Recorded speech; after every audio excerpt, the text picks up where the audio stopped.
Ja sam David Ibrović, radim u Art Bullyu u tom odeljenju QA-a koje služi za nekakvu poslednju kontrolu kvaliteta svih aseta pre nego što odu kod klijenta.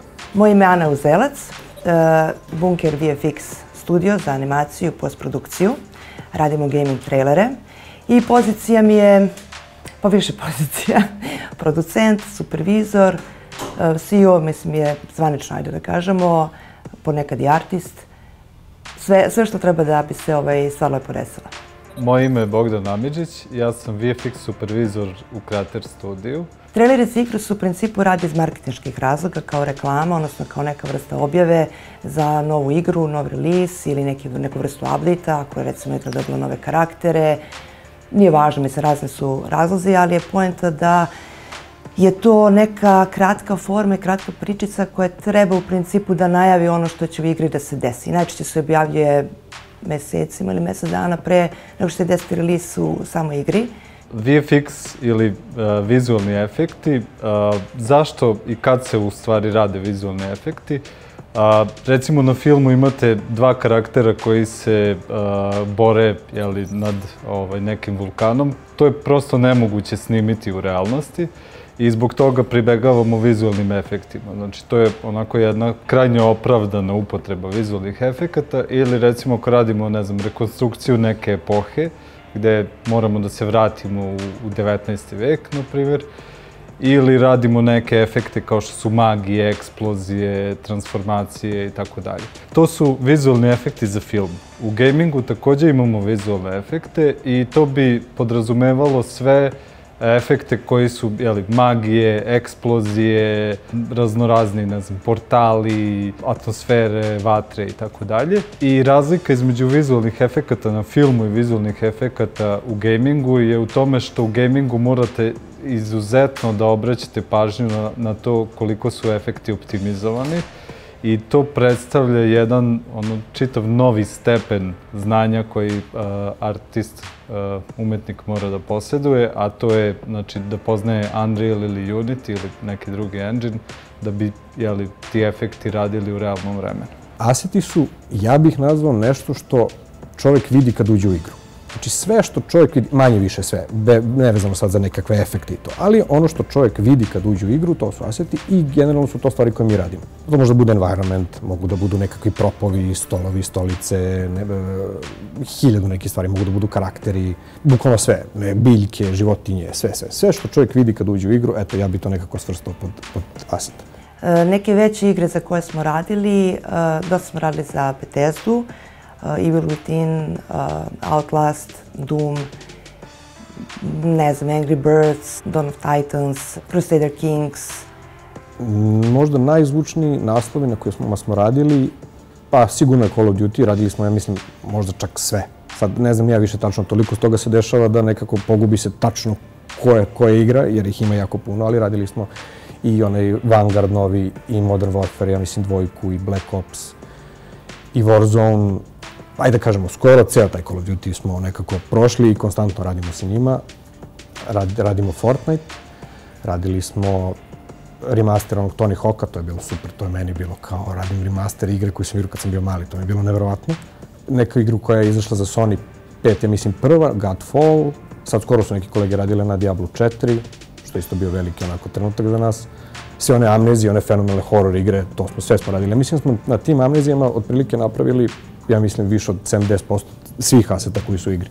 Dugo sam radila kao compositing artist u studijima ovde, u studijima preko, manjim, većim, na filmovima, na reklamama, na serijama i u nekom momentu sam se dotakla jednog gaming trailera i priča smo se zaljubili u tu formu jer je najkreativnija forma od svih koje smo radili do tada.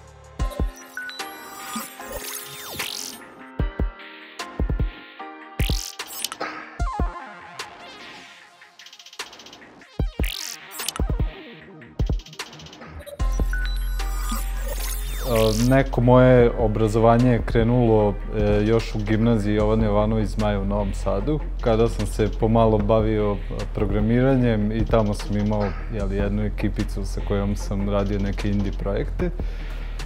Posle toga sam upisao Akademiju umetnosti u Novom Sadu i tokom studiranja sam radio na mnogim zajedničkim projektima i upoznao mnoge ljude sa kojima sam posle učestvovao na raznim projektima i recimo u to vreme sam radio neke posliće za kompaniju Apix, sad je Playrix, i negde u toku prve godine studija sam došao u Krater da radim na filmu Charleston za ognjenku, gde sam upoznao nekoliko jako bitnih ljudi u našoj industriji, od kojih sam praktično krao zanat.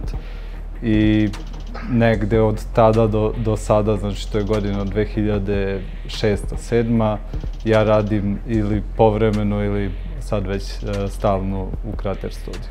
Prvo sam završio 14. Beogradsku gimnaziju, pošto sam ja bio u nekoj drugoj priči koja nije bila vezana za gaming. I onda sam posle gimnazije napravio jednu pauzu, bavio se tim nekim potpuno 15. poslom i onda skapirao zapravo da čovjek može da se bavi gamingom, što je za mene bio baš onako neverovatan neki trenutak, jer kao oduvek sam volao igre, ali nekako mi je to bilo tamo negde, kao nisam bio svestan da to zapravo može da bude posao čoveku. I onda sam upisao fakultet, taj Metropolitan, na 25. maju. Oni imaju smer dizajn interaktivnih medija, koji je negde pomalo dotakao sve te neke faze vezane za generalno neki digital art. Svašta se tu nešto čačkalo, i 2D, i 3D, i animacija, i grafički dizajn, i crtanje. I onda negde je svako morao da se usmeri dalje u to šta ga zanima. Naravno, usput vežbao sam, jer to je glavna stvar koju svi treba skapirati, da ako ne vežbaju sami mnogo, ništa od toga. Onda sam radio neko vreme freelance, skapirao da mi taj moment da sam ja sam u kući svoj ne prija baš, i onda sam aplicirao ovde za Art Bully, primili su me i eto, tako je to teklo. Nismo želeli da to radimo negde van Srbije, odnosno negde smo poželili da nam u principu da napravimo studio koji će se baviti takvim projektima, sa ozbiljnim, naravno, projektima i ozbiljnim imenima koje ćemo dovesti u Srbiju, pozicionirati negde i nas kao studio koji se bavi time, ali u isto vreme nekako pozicionirati samu Srbiju kao mesto gde to može da se uradi ovde. Ispričat ću vam kako je to izgledalo pre 15 godina kada sam ja studirao. Tada je internet onako bio prilično jadan. I mi smo nekako na forumu Design Zona smo nalazili jedni druge i bukvalno smo putovali smo po Srbiji i razmenjivali smo tutoriale. I bukvalno YouTube je tad bio u nekom povoju. I jedna dobra stvar kod toga je što nekako tada su ti resursi koje smo mi razmenjivali, tutoriali, nama nekako bili mnogo dragoceniji. I nekako ste se trudili da sve što imate od tutoriala da pređete. Ja kad sam došao na praksu, moje znanje je bilo poprilično ispod nivoa koji je zahtevao naš studio. Međutim, oni su me primili, za čemu sam onako vrlo zahvalan. Bio sam na praksi koja je trajala 4-5 meseci u tom trenutku, zato što stvarno onako puno sam ja imao negde rupa u tom znanju, zato što čovjek kad uči sam, svašta može da nauči, ali postoje određene rupe koje vremenom moraju da se popune, a najbolje se popune zapravo u poslu ili na nekakvoj praksi. Bio sam na praksi, onda su me primili kao artista i onda mi imamo sad te nekakve nivoe, junior, medior, kroz sve sam to prošao, onda sam postao team leader, vodio sam tim jedno vreme i onda sam na kraju završio u tom QA-u, koja je to kao nekakva, to kažem, finalna provera nekakvog kvaliteta i negde mi se staramo da sve bude na tom nivou koji naš studio onako zahteva da bude. Pošto stvarno prag kvaliteta koji mi moramo da ispoštujemo jako visok. I tu se negde, eto. Naravno i sad mi sarađujemo sa project leaderima, artistima, svi smo nekako zajedno u svemu tome i trudimo se da to što izbacimo bude onako najbolje moguće. Te uloge, da li neko radi u gamingu ili u VFX-u za film, to se nekako prepliče sad i recimo isto, ako radite karaktere za gaming i karaktere za film, pre 15 godina razlika između toga je bila ogromna, a danas je zapravo sve manja i manja i zapravo kvalitet koji se zahteva u vizualnim efektima za film nekako sve više se zahteva u AAA igricama. Primetili smo jako nekako povezivku i najčešće ova situacija. Vajari idu na ZBrush jedan od softvera, možda najbolje za njih, gde mogu da skalptaju. Fotografi nam se jako često prebacuju u compositing, zašto bi recimo bio softver Nuke, može i After Effects, mislim, kako ko šta voli, ali za bolje rezultate pre bih rekla Nuke. Ljudi koji su sa, recimo, arhitekture ili su se bavili dizajnom interijera pre ovoga, se jako često prebacuju na modeling hard surface, što im je Maya. Što se tiče gaminga, tu se uglavnom koriste Unity ili Unreal i recimo, znači, ko se bavi gamingom ne samo da radi u Unrealu i Unityu, nego mora da poznaje i neke od ovih alata, znači Maya, Houdini, isto Blender, recimo, nisam spomenuo, Blender je besplatan program koji je u poslednje vreme izuzetno popularan i vrlo je dobar zapravo. Alati koje sam ja konkretno koristio svaki dan, ja sam koristio Mayu. Generalno ljudi koriste ceo taj Autodesk paket, da li je Maya ili Max, ja sam konkretno koristio Mayu, neko koristi Blender, Blender se koristi više i više i treba napomenuti da je to možda zapravo i program koji ljudi treba da krenu da uče u budućnosti. To su ti alati za samo modelovanje, pored toga koristimo Marmoset za taj jedan proces koji se zove bejkovanje, koristimo Substance Painter za pravljenje tekstura, to je možda najzanimljiviji deo, kad onako u Painter uđe sve onako sivo i belo i onda se tu kao pravi teksture i materijali, to je super zabavan deo. Koristimo to, koristimo Photoshop u jednoj manjoj meri kada treba te neke mape, sad da ne ulazim u tehnikalije da se nešto sređuju, ali to je jedan mali deo i koristimo te game engine kao što je Unreal koristimo dosta i koristimo te neke specifične engine koje dobijemo od klijenta koji su vezani za svaki projekat onako ponosno. Core team, art departmana, ajde da sad to nekako skalujemo na malo, da uzmemo po primer, su modelar, teksturer, lighter, sad ću pojasniti svaku od tih stvari, animator, compositing artist, FX artist.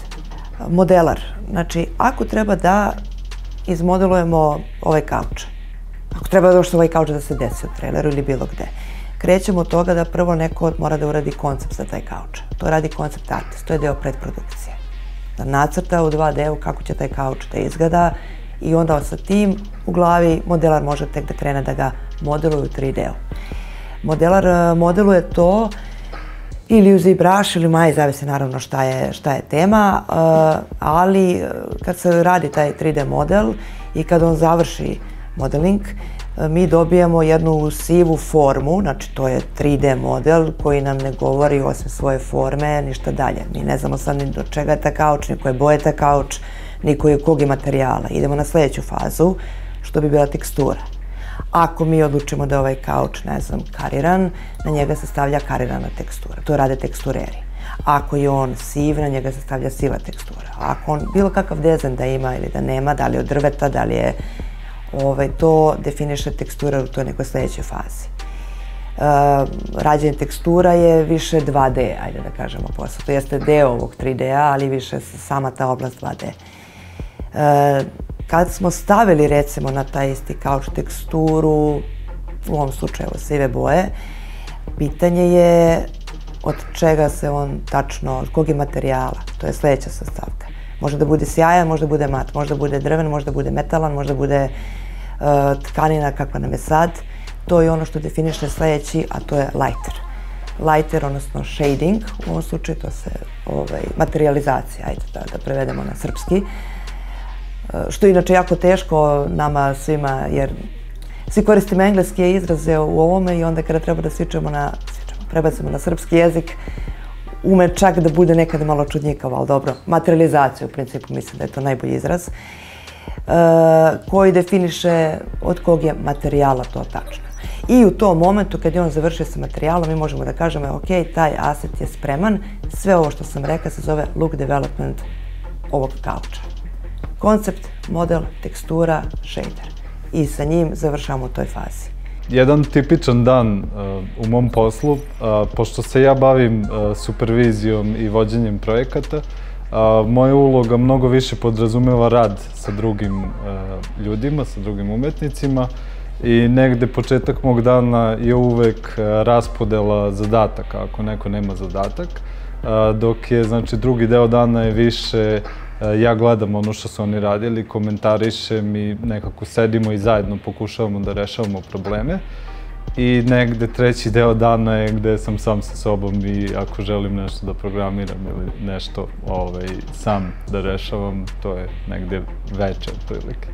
Menadžment i producenti u ovim našim oblastima, bar kako se kod nas ispostavilo, najbolje nam dolaze recimo iz filmske priče, mogu da budu recimo filmski producenti, kojima isto treba prebacivanje, naravno da nauče sve od 3D, ali su dosta dobro u organizaciji i strukturi.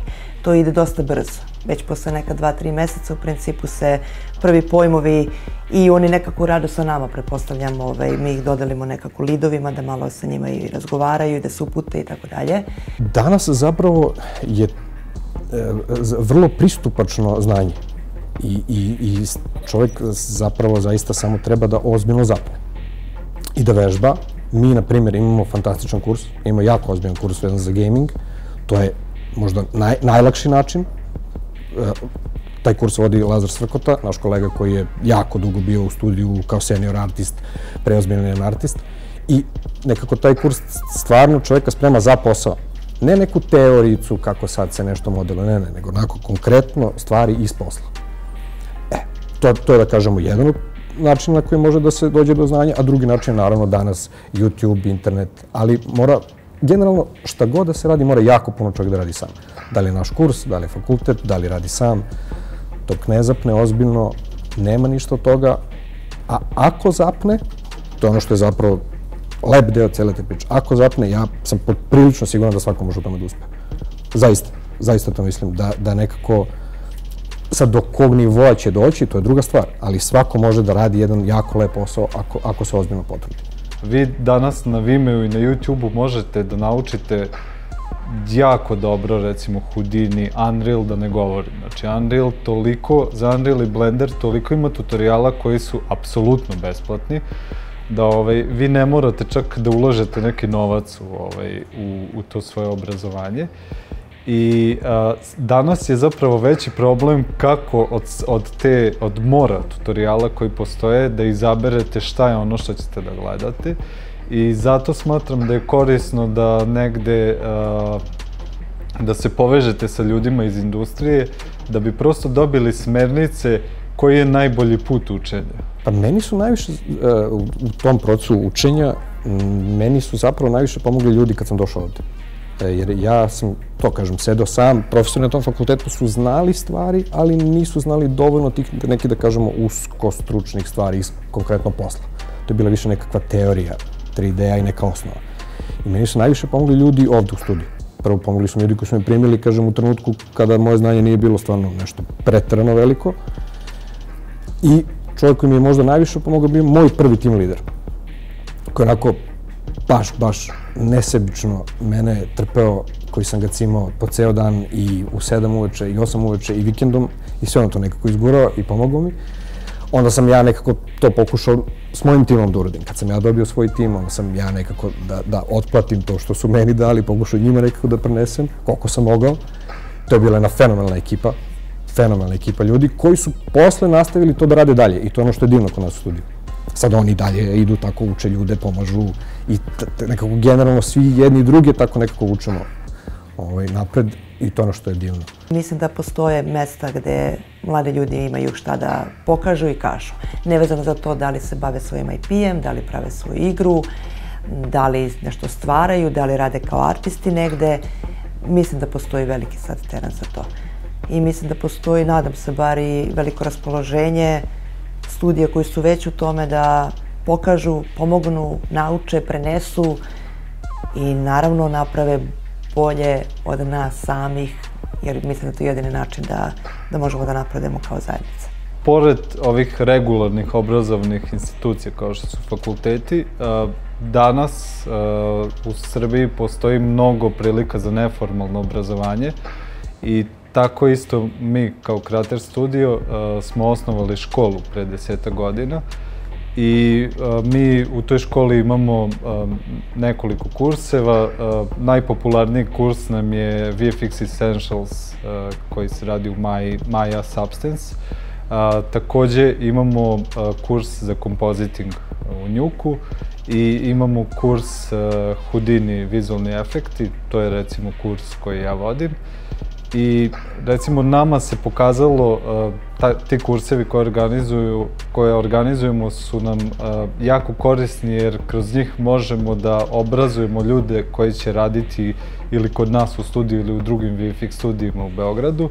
I ono na čemu mi jako insistiramo na tim kursevima je da negde pred kraj kurseva mi učenike zapravo stavimo na realne projekte na kojima mi radimo. I tako smo recimo mi završili dosta projekata u studiju koji recimo nisu bili možda neki glavni projekti u tom momentu, su završeni većim delom od strane polaznika naših kurseva, što je i njima bilo izuzetno korisno jer su odmah videli kako izgleda rad u realnoj produkciji.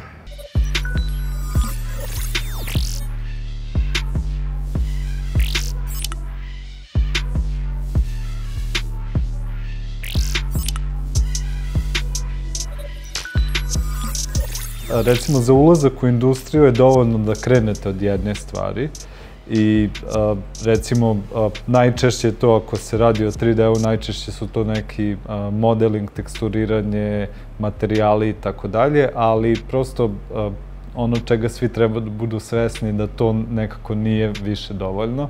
Treba onda kako se usavršavamo, da treba da težimo nekako da se širimo. Ako nam je bio negde cilj i želja da mi malo stariji, to nekako, da svest o gaming industriji proširimo i da postoji sad neka nova, mlada ekipa koja će sada to da, mislim, i preuzme i se to rascvetava dalje. Mislim da smo negde u tome uspjeli i da se to upravo i dešava. Pored ovih modeliranja, teksturiranja i tako dalje, recimo jako je na ceni level design u gamingu ili recimo VFX u gamingu, znači te vatre, eksplozije, efekti, to je recimo nešto što je trenutno jako traženo, ili karakterna animacija, to je uvek recimo deficitarno.